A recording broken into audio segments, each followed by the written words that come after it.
Engineered by Thomson Brothers Limited of Bilston in Staffordshire, the Autotanker was an experimental design for the future of tanker vehicles. Based on a one-off Leyland Dromedary chassis, a reworking of the infamous Octopus chassis to incorporate a rear-engine design, the Autotanker was conceived when in 1959 BP approached Thomson Brothers about creating a tanker to combat the issue of high unladen weight that was usual with tanker design at the time. Founded in 1882, Thomson Brothers was already experienced in the production of tankers, having produced a range of various tankers since the late 1920s. This included a range of 10,000-gallon fuel tankers for the air industry, which rightly deserve their own video, and so Thomson Brothers set on the task of producing a tanker with a lighter unladen weight that was also capable of better road holding.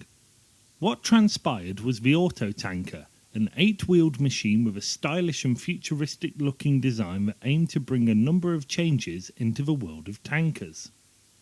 Designed to be wholly integrated, the Autotanker was constructed from alloy as a single unit in order to reduce any deadweight. This resulted in a vehicle capable of carrying 4,000 gallons of fuel in 6 separate tanks, whilst only weighing in at 24 tons. These tanks were accessible via a walkway running lengthways on top of the vehicle, which sat atop an innovative periscope rear-view mirror system, allowing the driver a full-width view 8 feet from the rear of the Autotanker. The discharge equipment for the delivery of fuel was located behind a locker door in the middle of the 2 wheel sets.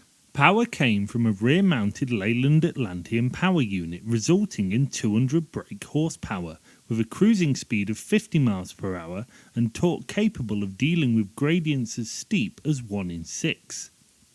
Styling-wise, the Autotanker boasted streamlined styling achieved with plastic body cladding and alloy, and featured 2 large wraparound windscreens for maximum frontal visibility.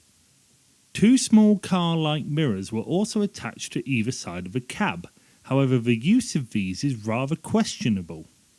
Noticeably, there were no doors on either side of the vehicle, with access to the cab being gained through a single opening at the front below the windscreen. Debuting at the 1960 Commercial Vehicle Show, the same show that saw the Road Railer's public debut, the Autotanker caught much public attention, and even found itself being released in 1961 as a Matchbox model.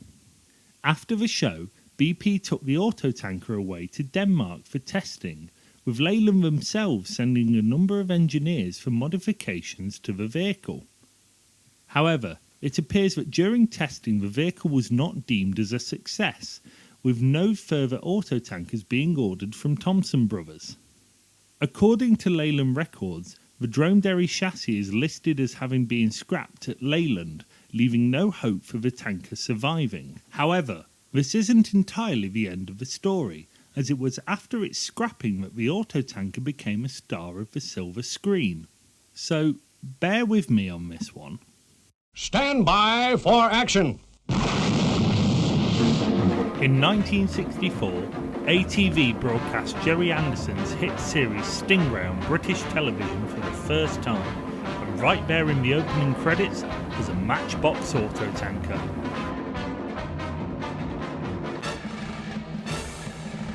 Later, the same prop would show up in Anderson's follow-up series Thunderbirds, undoubtedly one of the greatest television shows of all time. Thank you for watching, and make sure to leave a like and hit subscribe so that you don't miss future videos.